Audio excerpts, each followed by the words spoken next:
नमस्कार, मेरो युट्युब च्यानलमा फेरि पनि स्वागत छ। यो हो हाम्रो कम्प्युटर बेसिक टु एडभान्स सिरिजको एपिसोड 2। हिजो हामीले एपिसोड 1 मा हामीले सिक्यौं कम्प्युटर के हो र यसको प्रयोगहरू। आजको भिडियोमा हामी सिक्नेछौं कम्प्युटरका पार्ट, हार्डवेयर, इनपुट र आउटपुट डिभाइस, सीपीयू, र्याम र स्टोरेजको आधारभूत जानकारी। त्यसैले भिडियो अन्तिमसम्म हेर्नुहोला, यो धेरै महत्त्वपूर्ण छ।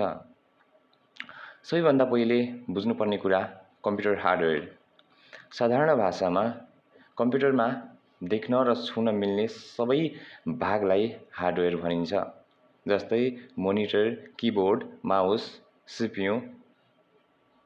यी सबै हार्डवेयर हुन्।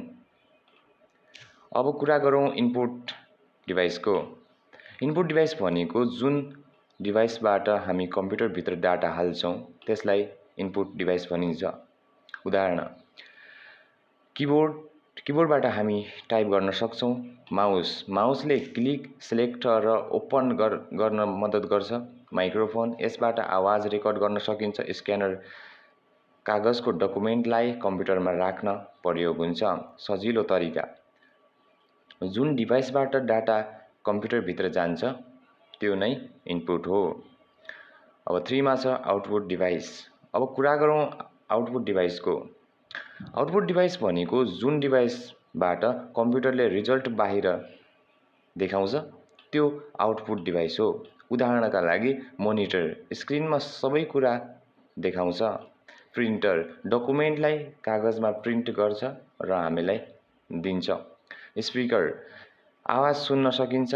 सजिलो तरिकाले बुझ्दाखेरि चाहिँ जुन डिभाइसबाट रिजल्ट बाहिर आउँछ त्यो आउटपुट डिभाइस हो। अब 4 नम्बरमा छ सीपीयू, एकदमै महत्त्वपूर्ण छ।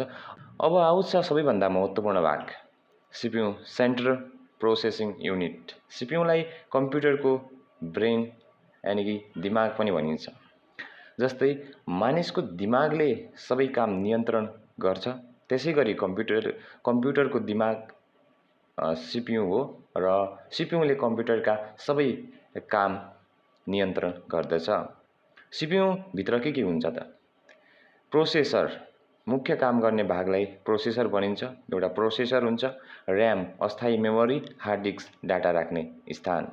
अब र्याम र रोम बीचको फरक। र्याम भनेको र्यान्डम एक्सेस मेमोरी हो, यसको फुल फर्म। अस्थायी मेमोरी हो, यो कम्प्युटर बन्द भएपछि डाटाहरू मेटिन्छन्। उदाहरणका लागि हामीले अहिले कुनै गेम खेल्यौं अथवा कुनै डकुमेन्टहरू टाइप गर्यौं र त्यसलाई सेभ नगरिकन बन्द गर्यौं भने त्यो डिलिट हुन्छ, त्यो र्याममा चलिरहेको हुन्छ। अब रोम, रेड वानली मेमोरी, स्थायी मेमोरी हो, डाटा सजिलै मेटिँदैन। सजिलो उदाहरण: र्याम भनेको अहिलेको काम गर्नको लागि अस्थायी रूपमा, रोम भनेको सधैँका लागि राख्नको लागि प्रयोग हुने एउटा मेमोरी हो। आजको भिडियो यही समाप्त हुन्छ।